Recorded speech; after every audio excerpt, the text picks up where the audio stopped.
Assalamualaikum warahmatullahi wabarakatuh. Perkenalkan, nama saya Muhammad Rizwan Ginting, NIM 1900573 dari jurusan Pendidikan Luar Sekolah. Baiklah, di video ini saya akan membacakan tentang proses dan teknik supervisi pendidikan. Yang pertama itu proses supervisi pendidikan. Supervisi menurut Rifai merupakan suatu proses, yaitu serangkaian kegiatan yang teratur dan beraturan serta berhubungan satu sama yang lain dan diarahkan kepada satu tujuan. Secara garis besar, kegiatan dalam proses supervisi dapat dibagi yaitu perencanaan, pelaksanaan, evaluasi, dan tindak lanjut. Yang pertama yaitu perencanaan. Perencanaan supervisi perlu disusun oleh supervisor agar pelaksanaan supervisi dapat terarah. Pelaksanaan supervisi diawali dengan perencanaan, diduga dapat mengecewakan banyak pihak, seperti guru, supervisor, dan bahkan siswa yang secara tidak langsung memerlukan peningkatan kemampuan mengajar gurunya. Yang kedua, yaitu pelaksanaan. Rifai mengemukakan pelaksanaan supervisi pendidikan mengikuti beberapa kegiatan, yaitu pengumpulan data. Proses supervisi diawali dengan pengumpulan data untuk menemukan berbagai kekurangan dan kelemahan guru. Data yang dikumpulkan adalah mengenai keseluruhan situasi belajar mengajar. Selanjutnya, data yang sudah dikumpulkan diolah, kemudian dinilai. Penilaian ini dilakukan terhadap keberhasilan murid, keberhasilan guru, serta faktor-faktor penunjang dan penghambat dalam proses belajar mengajar. Selanjutnya, deteksi kelemahan. Pada tahapan ini, supervisor mendeteksi kelemahan atau kekurangan guru dalam mengajar. Dalam rangka mendeteksi kelemahan, supervisi memperhatikan beberapa hal yang berkaitan dengan pelaksanaan tugas guru, yaitu penampilan guru di depan kelas, penguasaan materi, penggunaan metode, hubungan antar personil dan administrasi kelas. Selanjutnya, memperbaiki kelemahan. Jika melalui deteksi ditemukan kelemahan dan kekurangan, maka pada tahap ini dilakukan perbaikan atau peningkatan kemampuan. Selanjutnya, bimbingan dan pengembangan. Supervisor perlu memberikan bimbingan kepada guru agar apa yang diperolehnya diterapkan atau diaplikasikan dalam proses belajar mengajar yang dilakukannya. 3. Yaitu evaluasi. Evaluasi dilakukan untuk mengetahui tujuan yang sudah dicapai, hal-hal yang sudah dilakukan, dan hal yang belum dilaksanakan. Evaluasi supervisi dilakukan untuk semua aspek, meliputi evaluasi hasil proses dan pelaksanaan. Teknik evaluasi yang dilakukan: wawancara, angket, observasi penampilan dan tingkah laku guru, kunjungan kelas, dan memperhatikan reaksi dan pendapat pihak ketiga seperti sesama guru, pegawai, dan orang tua. Yang keempat yaitu tindak lanjut.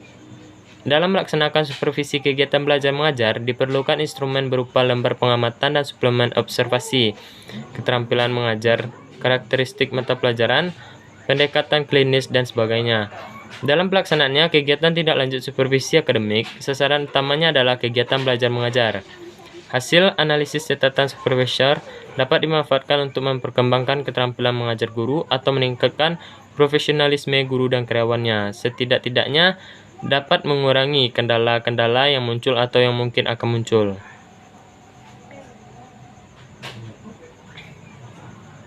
Selanjutnya yaitu teknik supervisi pendidikan.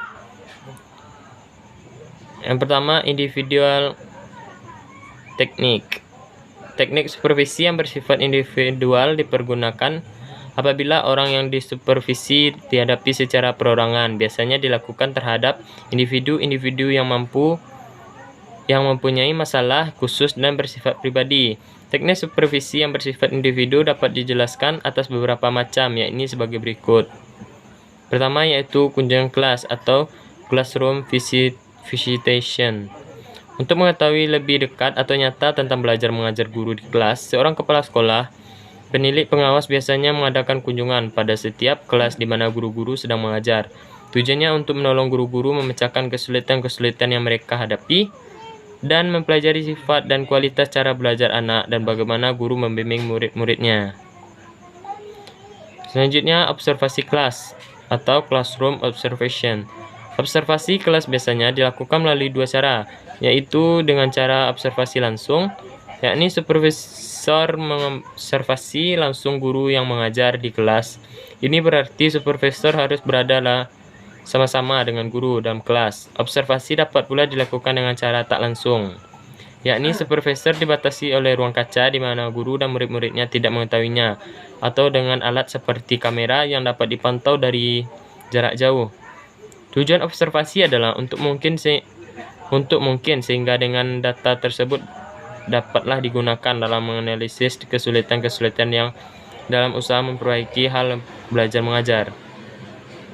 Selanjutnya, percakapan pribadi atau individual conference. Menurut Adam dan Dicky bahwa salah satu alat yang penting dalam supervisi adalah individual, yaitu supervisor dan guru dapat bekerja secara individual memecahkan problem-problem pribadi yang berhubungan dengan jabatan mengajar. Misalnya, pemilihan dan perbaikan alat-alat pelajaran, penentuan dan penggunaan metode mengajar, dan sebagainya. Selanjutnya itu saling mengunjungi atau intervisitation.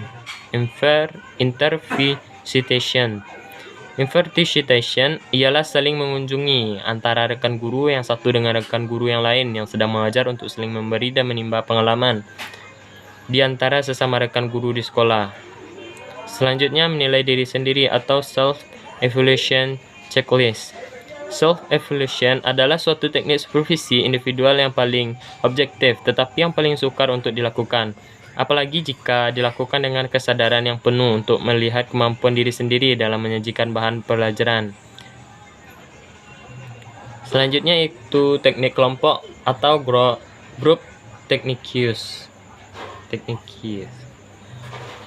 Teknik supervisi dalam bentuk kelompok adalah teknik supervisi yang digunakan bersama-sama antara supervisor dan guru-guru dalam jumlah yang banyak, tetapi mempunyai masalah. Supervisi ini terdiri dari beberapa jenis, yang antara lain yaitu pertemuan orientasi bagi guru baru. Pertemuan orientasi adalah salah satu bentuk pertemuan yang bertujuan mengatur guru-guru, terutama guru-guru yang memasuki suasana kerja yang baru. Demikian pula terhadap guru-guru yang baru memangku jabatan baru dalam struktur organisasi sekolah. Selanjutnya, rapat guru. Rapat guru adalah merupakan salah satu teknik supervisi untuk memperbaiki situasi belajar mengajar di sekolah. Selanjutnya, studi kelompok antara guru kelompok yang mengajarkan mata pelajaran sejenis dapat mengadakan studi bersama untuk mempelajari dan membahas atau mendalami bahan pelajaran yang mereka ajarkan. Selanjutnya, tukar-menukar pengalaman. Asumsi yang melatar belakangi teknik ini ialah bahwa guru-guru pada umumnya adalah orang yang berpengalaman dalam bidangnya masing-masing, sehingga memungkinkan diadakan tukar-menukar pengalaman di antara mereka, saling memberi dan menerima, dan saling belajar di antara mereka untuk memperoleh pengalaman-pengalaman baru yang bermanfaat dalam tugas mereka. Selanjutnya, diskusi panel. Biasa juga disebut dengan istilah forum discussion, adalah suatu bentuk diskusi yang dipentaskan di hadapan sejumlah partisipan untuk memecahkan suatu problem. Selanjutnya, buletin supervisi. Buletin supervisi adalah salah satu alat komunikasi tertulis yang supervisor untuk membantu guru-guru dalam memperbaiki situasi belajar mengajarnya. Selanjutnya, demonstration teaching. Demonstrasi mengajar yang berhasil jika hal itu direncanakan dengan teliti, punyai tujuan yang nyata, diikuti oleh jumlah guru-guru yang cukup banyak, mendapat kesempatan untuk mengikuti demonstrasi tersebut. Yang selanjutnya itu teknik langsung. Teknik supervisi langsung adalah teknik yang digunakan untuk menyampaikan harapan supervisor kepada guru dengan jelas. Supervisor dapat menggunakan bahasa langsung dan penguatan. Dalam hal ini, penguas sangat mengharapkan kepercayaan dan kredibilitas dari para guru. Teknik supervisi langsung terdiri dari penampilan perilaku, menjelaskan, mendengarkan, memecahkan masalah, mengarahkan, dan standarisasi. Yang terakhir yaitu teknik tidak langsung. Teknik supervisi tidak langsung adalah pendekatan masalah pengajaran yang sifatnya tidak langsung menunjukkan permasalahan, melainkan seorang guru bercerita mengemukakan permasalahan yang mereka alami. Supervisor atau kepala sekolah menyimpulkan permasalahan guru tersebut, kemudian memberi bimbingan dan mengarahkan. Sekian dari saya, apabila ada salah mohon dimaafkan. Wabillahi taufiq wal hidayah. Assalamualaikum warahmatullahi wabarakatuh.